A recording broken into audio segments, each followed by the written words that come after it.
So I request Ravi Basrur sir to speak few words about the film. అందరికీ నమస్కారం. నాకు అంత తెలుగు రాదు, సో ఏదో మాట్లాడుతున్నాను just because of the all Telugu movies, all heroes, all directors. Because ఆ movie చూసినే నేను ఏం మాట్లాడుతున్నాను just because of the movie. So అలాగే నేను తమిళ్ నేర్చుకున్నది just because of the movie.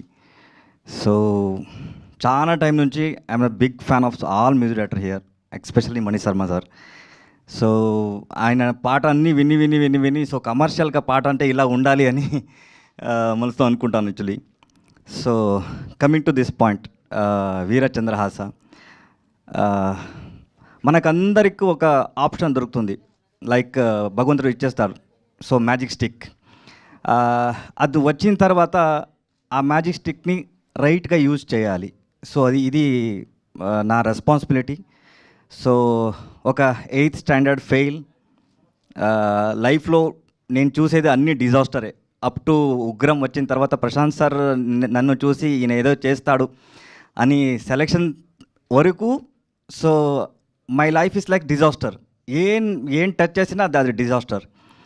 So అలాంటి నా లైఫ్లో ఒక ఆప్షన్ దొరికింది, రవి అని ఒక పేరు. So he give me the opportunity. ఆ రోజు ఆయన లేకుండా so today I'm not here, just because that Ravi. ఆయన హెల్ప్ చేసిన తర్వాత ఆయన నా పేరు నేను పెట్టుకొని ఎవరెవరు రవి అని నన్ను పిలిపిస్తారో, so I have to give that credit to him entire my life. So దాని తర్వాత నాకు లైఫ్ ఇచ్చింది, సో ఒక హోప్ ఇచ్చింది Prashanth Neel sir, he's my god. దాని తర్వాత విజయ్ సార్. సో నన్ను నమ్మి ఇలా he can do the movie music and he can lift the music.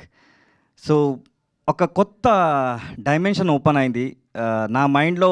అందువరకు ఏం వర్క్ చేస్తానో అది నాకు తెలీదు, ఇది ఇలా హిట్ అవుతుంది అని నాకు తెలీదు.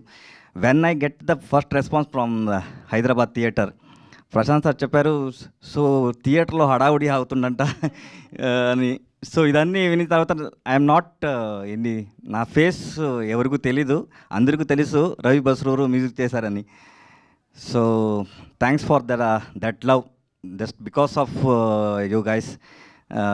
మీరు లేకుండా సో అది ప్రజలకి ఛాన్సే లేదు. So just because of you guys that movie become that much bigger hit.